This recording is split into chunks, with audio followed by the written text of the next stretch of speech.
un lion rugissant contre les barres de sa cage. Les cirques, ça suffit. Il y en a marre. Vous leur foutez la paix aux lions. Ok? Sinon, faites bien attention.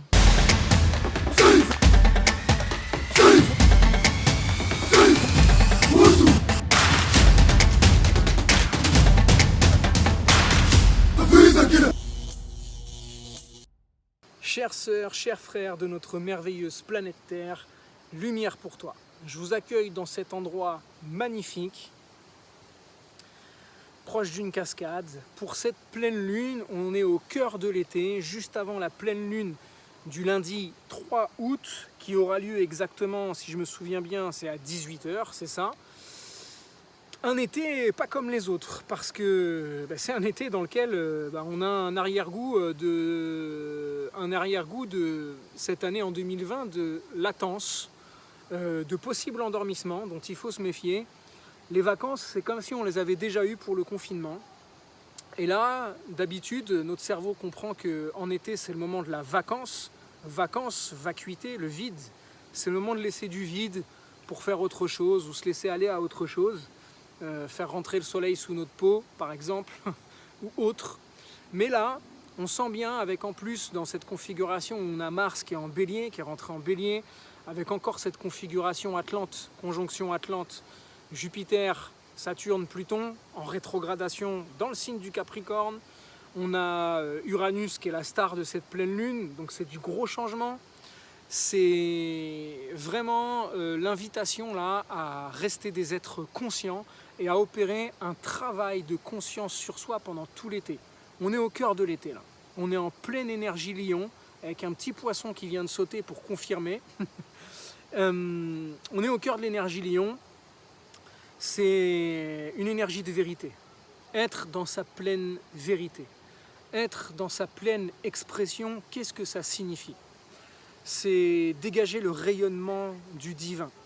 Oui, c'est vrai que l'énergie lion, dans ses couches égotiques, c'est le pouvoir de l'ego, c'est le pouvoir personnel, le charisme personnel à des fins égotiques, le goût du pouvoir à des fins égotiques. Mais si on s'amuse à augmenter la fréquence vibratoire de l'énergie lion, c'est le rayonnement divin. C'est le chakra du cœur épanoui qui irradie. C'est vraiment l'image de Jésus qui montre son cœur avec cette lumière qui sort du cœur et qui rayonne. C'est de l'amour en puissance. Mais pour pouvoir émaner cet amour en puissance, il faut le vivre et l'incarner en soi, pour soi. Alors ça, c'est un peu de la phrase bateau de développement personnel, j'en ai bien conscience. Mais justement, c'est là où ça m'intéresse. C'est que le rayonnement divin intérieur n'a rien à voir avec le développement personnel. Il a à voir avec la pleine connaissance de soi, du soi supérieur, le plein amour de qui je suis vraiment, non pas dans cette illusion de, si je parle pour moi, de Johan Roche qui vit sur Terre, mais en tant qu'âme qui vit l'expérience d'un gars qui s'est fait appeler Johan Roche pendant cette incarnation et qui, quand il mourra, ce ne sera pas la mort personnelle, ce sera juste la fin d'une expérience. La mort d'une expérience que j'aurais vécue en tant que Johan Roche, qui a joué le rôle de l'astrologue, de l'enseignant d'arts martiaux, et puis de plein d'autres choses. Bref, tout ce que j'aurais bien voulu me raconter dans mon film pour pouvoir pulser, rayonner ce qui est en moi. Et ce rayonnement-là, l'incarner, c'est vraiment diffuser une lumière qui te caractérise. Si on s'intéresse au Soleil, le Soleil, c'est la planète de l'énergie lion. Le Soleil, regarde-le, pas trop près, pas trop longtemps, mais le Soleil, il se lève depuis toujours, et il se lèvera encore pendant des millénaires, chaque matin, et il se couchera chaque soir, et il se relèvera le lendemain matin. Est-ce qu'il y a un seul moment où le Soleil se dit « Là, ils ont déconné, j'arrête de me lever. Demain matin, je ne me lève pas. Je fais une grasse mat. » Non, il se lève quand même. Il est dans cette générosité constante. Est-ce que le Soleil se dit « Alors lui, comme c'est un con, ou elle, comme c'est une conne, eh ben, je ne vais pas lui envoyer mes rayons. Je vais passer sur tout le monde, mais avant d'arriver sur elle, je vais dévier. » Non, il vient quand même sur tout le monde. il fait la matière se composer de 99,9% de sa matière. La matière est composée de 99,99999% d'énergie solaire. Tu m'étonnes qu'avec tout ça, le soleil est devenu le logos de Dieu, c'est-à-dire le symbole du divin, le symbole de Dieu. Dans l'astro-théologie, qui est la plus vieille religion au monde, on peut s'intéresser à la Bible d'un point de vue astro-théologique et on se rend compte que les 12 signes du zodiaque sont représentés par les 12 apôtres et que Jésus représente le soleil, la lumière de Dieu, la lumière de la vérité. Évidemment, chaque matin, la lumière de la vérité se lève pour dissiper les ténèbres et pour voir ce qu'il y a autour de nous. Donc la lumière rétablit bien la vérité autour de nous. À combien de personnes est-ce que ça n'est pas arrivé, ça, que de dormir dans la nature ou d'être dans le noir et d'entendre un bruit et de s'imaginer qu'il y a un monstre près de nous et quand la lumière s'allume, ah non, en fait c'était juste le chat qui venait de sauter du divan. Bon, il a rétabli la vérité. Donc quand on est au cœur de cet été, oui, c'est là où notre société a installé les vacances, alors que c'est le moment le plus actif de l'année. C'est pas le moment le plus actif pour la lumière, pour le travail des énergies de lumière, paradoxalement. Et là, il faut vraiment s'en méfier parce que c'est un gros paradoxe. Au contraire, c'est là où l'activité de la matière est la plus intense. Les forces densifiées sont les plus intenses. Le moment du triomphe de la lumière, des forces de la lumière, c'est en hiver, quand la lumière est intériorisée justement. Là, on est dans le moment où c'est le moment d'agir dans la matière. Donc paradoxalement, ça serait là le moment où on aurait à travailler, à vraiment travailler. Alors, comme notre société, je ne vais pas prétendre changer les choses, comme notre société de toute façon se met en mode pause pendant l'été, juillet-août, ben c'est l'invitation à en profiter pour faire un autre type de travail qu'on ne fait pas pendant l'année, c'est-à-dire de la conscience sur soi. Je vais profiter de cette lumière pour aller l'intérioriser, moi, dans ce processus, et faire la lumière sur toute mon expression. Pourquoi ? De façon à ce que quand j'arrive au mois de septembre et que je réorganise mon année vierge, j'y mette mon nouveau rayonnement, ma nouvelle authenticité, ma nouvelle prise de conscience, mes nouvelles révélations intérieures. Alors là, le degré symbolique, comme je viens de le dire en début de vidéo, c'est un lion qui rugit contre les barres de sa cage. La symbolique est très forte. Le lion qui rugit devant les barres de sa cage, il en a marre d'être enfermé là, le lion. La conscience universelle nous a mis un gros stop en tant qu'humanité, parce que là, il y en a marre de stagner dans notre évolution. Il serait peut-être temps, dans ce mode pause, de dire ok, on arrête tout là, on met un pause dans le jeu, et puis faites un point là. Est-ce que vous avez envie de jouer le même niveau indéfiniment ? À être des esclaves enfermés dans une matrice, quelle qu'elle soit. Et alors là, le piège, c'est d'interpréter ce degré symbolique comme les barreaux de la cage, comme étant ce que les gouvernements nous mettent autour de nous, ce que les systèmes bancaires nous mettent autour de nous, ce que mes parents ont mis autour de moi, ce que ma vie familiale a mis autour de moi. Bref, vous aurez compris, cherchez les barrières à l'extérieur. Les barrières extérieures de cette matrice ne sont que la manifestation de ce qu'on veut bien accepter et ce qu'on vit à l'intérieur de nous.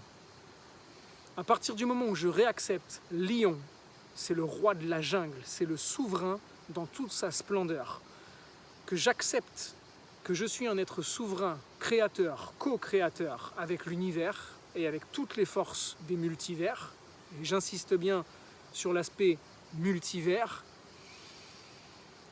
eh bien ça me demande de porter la responsabilité de ma co-création et donc d'accepter que tout ce qui est présent autour de moi n'est que la projection, par la loi de correspondance, de ce que je suis à l'intérieur. Les véritables barrières contre lesquelles le lion en moi rugit, c'est les barrières mentales que je me mets. Toutes les croyances limitantes, toutes mes perceptions limitantes de la vie, toutes mes vulnérabilités non conscientisées, tous mes potentiels inaccomplis, tout ce que je m'empêche d'être, tout tout ce qui m'empêche d'être la lumière de ma vérité est une limitation et une barrière. Et ça se passe où? Dans le mental. Si ça se passe dans le corps, c'est un autre sujet, mais il y a quand même un pouvoir de conscience à aller chercher là-dedans, puisque rien n'arrive par hasard, par loi de correspondance. C'est aussi une opportunité d'aller conscientiser certaines choses. Pour cette pleine lune, on a toujours la grande configuration Saturne-Pluton-Jupiter, plutôt Jupiter-Pluton-Saturne en mode rétrograde, dans le signe du Capricorne. C'est encore pendant tout cet été un travail de maturation des mémoires. Il y a beaucoup de planètes rétrogrades. Le mental, c'est même pas la peine d'aller le chercher, il est endormi. Tant mieux, pour une fois qu'on peut avoir la paix avec le mental, pourquoi vouloir absolument chercher à comprendre les choses? C'est le moment aussi, là, cet été, de vider sa tasse. Vider sa tasse, c'est un concept qu'on a dans la philosophie zen, qu'on retrouve dans les arts martiaux. Quand je deviens Saturne noir, c'est pas la fin. Je dois vider ma tasse maintenant. J'ai mis plein d'années à travailler mes techniques, apprendre mes techniques, répéter les techniques, toutes les techniques, jusqu'au jour où, ça y est, elles sont inscrites dans mon corps. Donc j'ai plus besoin d'y penser, puisque mon corps les effectue de façon instinctive. Donc là, je suis en mesure de vider la tasse. Je vide la tasse, et comme par magie, la tasse que je suis est imprégnée de tout mon apprentissage. C'est un acquis. J'ai juste à pratiquer encore cellulairement, vibratoirement, pour faire vivre cet héritage, cet acquis. Et je suis disponible pour recevoir une nouvelle source d'enseignement. Et là, ma pratique passe à un niveau supérieur. Toute notre vie, on est appelé à conscientiser, intégrer, vider la tasse. Et qu'est-ce qui nous permet de suivre un chemin spirituel, c'est-à-dire un chemin de conscience? Puisqu'un chemin spirituel, c'est pas être spirituel ou ne pas être spirituel, on est tous des êtres spirituels. Donc fin du débat sur « Ah, lui c'est un gars spirituel » ou « Elle c'est une nana spirituelle » ou alors « Moi je vais me faire passer pour la personne spirituelle ». On est tous des êtres spirituels. Donc fin du débat par rapport à ça. Par contre, quand on parle d'un chemin de spiritualité, on parle d'un chemin de conscience. Être spirituel et être conscient, c'est pas du tout la même chose. Avec la lumière du soleil juste derrière qui nous illumine. Et pour moi, être spirituel ou se souvenir de sa conscience spirituelle, ok, c'est une première étape. Mais derrière, devenir un être conscient, c'est un cheminement de chaque jour et de chaque instant. Et ça, c'est indissociable de la connaissance. Pour moi, je le redis encore, je l'ai dit dans beaucoup de lives sur Instagram, etc., je ne peux pas concevoir un chemin spirituel sans connaissance initiatique à côté, parce que la connaissance est faite pour être notre bâton de pèlerin qui nous permet de ne pas se perdre dans les mondes dits spirituels. Puisqu'on est venu pour spiritualiser la matière, alors allons-y, descendons dans le royaume de la matière et amenons-y de l'esprit et de la conscience. Pour ça, c'est de la connaissance. Et la connaissance ésotérique, initiatique, astrologique, peu importe, aujourd'hui, elle est disponible. On est dans les temps de l'apocalypse, c'est-à-dire le temps des révélations, traduction, littérale, le temps des révélations, les vérités sont exposées. Ça y est, ce qui a été caché aux humains pour pas qu'ils passent dans l'abus de pouvoir pendant des siècles et des siècles, ça a été zappé, c'est passé. C'est bon, on a payé là. Mais par contre, il n'y aura pas 50 millions de chances. C'est à nous là de se réapproprier la connaissance des lois universelles, la remémoration de notre héritage divin de co-créateur, de ce que sont les lois, comment on peut co-créer avec, et surtout derrière, la responsabilité qu'on a. Être un empereur souverain lion implique forcément la responsabilité d'avoir la connaissance des lois. Si je dérange aux lois avec mon pouvoir, je ne pourrais pas dire derrière « je ne savais pas ». Aujourd'hui, on ne peut pas dire « je ne savais pas » pour tous les sujets. Pour la santé, pour la politique, pour ce qui se passe dans le monde, pour l'abus du vivant, on ne pourra jamais dire « je ne savais pas ». C'est impossible. Les informations sont exposées, elles sont là. Donc je continue. On a aussi, dans cette configuration de lundi, là, lundi soir donc à 18h, on a, que je ne me trompe pas, trois configurations, trois énergies qui sont, voilà, je l'ai écrit là. Le Soleil en trigone avec Mars et Chiron. Trigone, c'est un élan créatif. Le Soleil, il irradie de toute sa lumière. Alors, en plus, là, il est irradié par quoi? Par, en face, l'énergie de la Lune qui vient refléter et transmettre. C'est un jeu, c'est une libération d'énergie, hein, rappelez-vous. Quand on a un mode de pleine Lune, c'est une libération d'énergie. Donc quand on a le Soleil comme ça qui se met en trigone, c'est-à-dire en énergie créative avec d'autres vibrations, là en l'occurrence Mars et Chiron, il vient booster leur élan créatif. Donc dans cette pleine lune, tu m'étonnes que le lion il a envie de rugir contre ses barrières, on a envie de se libérer là. On a envie d'atteindre l'excellence, la sagesse. On a envie là d'aller devenir le héros de sa propre vie. D'aller vers, en plus avec Saturne qui parle du futur aussi, d'aller nous projeter dans un futur tellement lumineux, tellement glorieux, tellement puissant. Allons-y, mais allons le chercher avec une sagesse. Rentrons dans le domaine chamanique.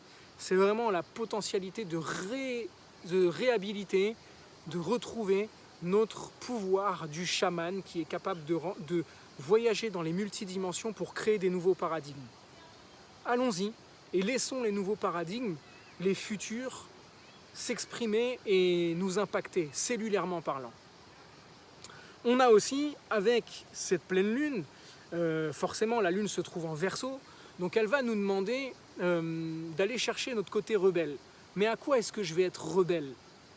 Certainement pas au monde extérieur, parce que si je suis rebelle à quelque chose d'extérieur, je déclenche la colère en moi, par réaction. Mais si je me rebelle à mes propres pulsions limitantes, qui me jouent des tours encore et encore et encore, et là je vous renvoie à la vidéo de Mars en Bélier, qui restera 6 mois jusqu'en janvier 2021, là je peux prendre les choses en main. J'ai plus à me rebeller à l'extérieur parce que tout se passe à l'intérieur de moi, c'est l'hologramme. Si je change la nature de l'hologramme, de la projection, ça change la nature de l'hologramme extérieur. Donc là, on a l'énergie Verseau qui appelle à se libérer, d'où ce lion qui est dans sa cage et qui rugit contre les barrières de sa cage. On a envie de se libérer.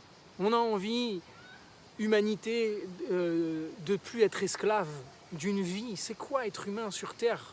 Ça pourrait être tellement magnifique, tellement. Personnellement, je vous le dis sincèrement, je viens pas d'une famille où j'ai été élevé avec la cuillère d'argent dans la bouche. Loin de là, très loin de là. Je suis vraiment parti de la banlieue du 92. Je dis pas qu'aujourd'hui, je suis Crésus, je m'en tape de ça. Ce qui m'intéresse, c'est d'être un être libre. Et j'ai toujours suivi le cheminement qui me permettait d'aller vers ça. C'est un choix intérieur. Et j'ai encore beaucoup à faire pour pouvoir me libérer de ce qui me limite. Et en général, ça a beaucoup à voir avec mon ego, me concernant. Donc, c'est vraiment l'invitation à vous dire, mais qui que tu sois en fait, qui que tu sois, quel que soit là où tu en es, si tu prends la décision de retrouver ta souveraineté, ça y est, c'est enclenché. Le processus est enclenché. Pour cette libération d'énergie qu'est la pleine lune, je vous invite vraiment à demander aux énergies lumineuses de vous envoyer ces messagers. Envoie-moi les messagers. Montre-moi la vérité que j'ai à connaître sur moi-même. Qu'est-ce qui fait que je vis ce que je suis en train de vivre? Et montre-moi comment je peux agir, loi de cause à effet, penser, vibrer pour créer autre chose, pour co-créer autre chose. Rêvons, c'est l'énergie du rêve.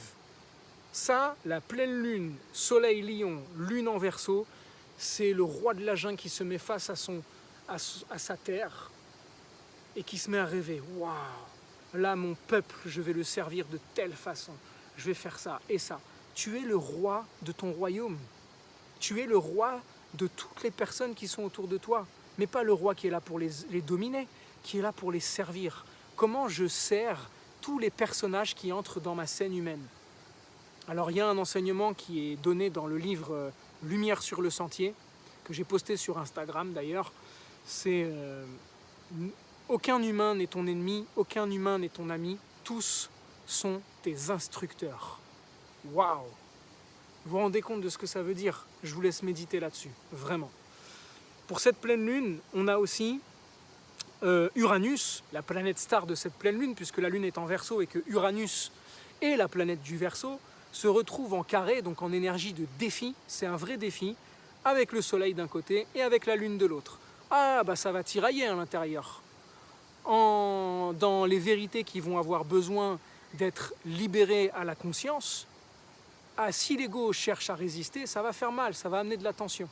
Et je vais vouloir me rebeller à travers quelque chose d'extérieur qui sera juste une illusion, un prétexte, parce qu'en fait je suis en rébellion à quelque chose de bien plus profond en moi que je ne veux pas aller regarder. Alors là, il n'y a pas à laisser le mental se mettre en travers de la route. Juste respirer et d'accepter que ça se libère. Uranus, le miroir.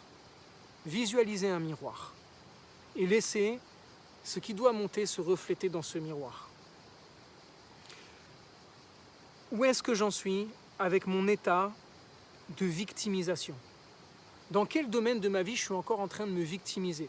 Par rapport à qui ou à quoi est-ce que je me victimise? Ça veut dire en gros que je n'accepte pas ma souveraineté.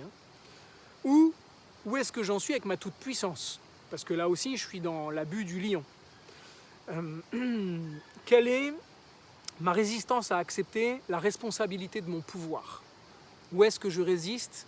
Où sont mes résistances par rapport à ça? Mettez le doigt là-dessus. Prenez un carnet et vraiment mettez le doigt là-dessus. C'est du travail conscient. C'est des devoirs. On fait ses devoirs, on continue. L'université, c'est pas la fin de l'université quand on a son master, pour ceux qui sont allés le plus loin. C'est pas la fin des études. Les études continuent dans l'univers cité, dans la cité de l'univers. Et c'est bien plus instructif, parce que là, ça trompe pas. Et il n'y a pas de diplôme. Ouais. On continue. Si je devais faire un mot bref par rapport à cette pleine lune, vraiment, allons dans la conscience de qui je suis vraiment. Qui je suis vraiment en tant qu'être souverain. Où est-ce que se situe ma souveraineté? Je vous invite, encore une fois, à faire un voyage chamanique pour cette pleine lune. Soit vous tapez tambour chamanique sur internet et puis vous faites un voyage, soit dans la description il y a aussi le fichier que j'ai vraiment créé spécialement avec des sons d'animaux, des musiques vraiment agencées bien spécifiquement. Même moi je le fais maintenant avec ce fichier, mes voyages chamaniques, spécialement pour ces voyages. Ça dure 20 minutes si je me souviens bien. Et vous allez être ce lion qui rugit autour de barrières qui sont autour de lui. Et essayez de voir chaque barrière, ce qu'elle représente. Vous mettez la main, votre patte de lion, sur une barrière et vous voyez ce barreau. Qu'est-ce qui vient faire émerger à votre conscience? Exemple, je mets la main sur ce barreau-là. Pouf, limitation par rapport à l'argent. Je mets la main sur ce barreau-là. Pouf, limitation par rapport à ma capacité à changer ma vie. Si je veux changer les choses dans ma vie, il faut que je commence par changer des choses dans ma vie. À commencer par mettre ce bout de bois là. Ce bout de bois qui était là, je le mets là. Rien que ça, c'est déjà commencer à changer sa vie. Et puis vous voyagez là-dedans et pourquoi pas, une fois que vous avez fait le tour de tous les barreaux, de demander à la conscience universelle, à vos anges, à vos guides, montre-moi dans le miroir magique ce que j'ai à savoir de moi-même et laissez le travail opérer. Voilà les amis, je vous conseille vraiment, si ce n'est pas encore fait, de me suivre sur Instagram. Je suis maintenant beaucoup plus actif sur Instagram parce qu'il y a tous les jours quasiment des nouveaux enseignements qui sont donnés et des enseignements plus approfondis sur différents secteurs, que ce soit en arts martiaux ou en astrologie. En tout cas, dans l'utilisation que j'en fais pour permettre un éveil des consciences. Je suis toujours disponible tout l'été pour les séances, même si je me réserve des créneaux pour lancer la formation astrologie qui sortira pour la nouvelle lune du mois de septembre, nouvelle lune en Vierge, le nouvel an lunaire. Ceux qui sont intéressés par la formation astro, n'hésitez pas à m'envoyer un email. L'email c'est katanart.dojo@gmail.com qui est dans la description, ou à me trouver sur internet, c'est pas difficile. Il y a le podcast de Chiron. Écoutez-le si vous le pouvez, vraiment, J'y ai mis beaucoup d'énergie pour vous donner vraiment la quintessence de l'enseignement de Chiron. Et pour ceux qui le souhaitent, que j'ai pas encore eu en séance ou que j'ai eu en séance, il y a l'abonnement Johan t'ouvre son antre où tous les mois on a une demi-heure en face à face sur Skype pour le thème lunaire, le thème du mois, plus l'entretien corporel. Encore une fois, même pour ça, un chemin spirituel de conscience, pour moi, Johan, ne peut que passer par la conscience du corps. C'est indissociable. Plus je descends dans mon corps, plus j'en ai conscience, plus je deviens un être conscient. Sur ces mots, qui j'espère ont été une source de lumière pour toi, je te souhaite une magnifique pleine lune pour ce lundi 3 août 2020, année magistrale magnifique. Et surtout, quoi qu'il arrive, souviens-toi toujours, va vers toi et garde la lumière.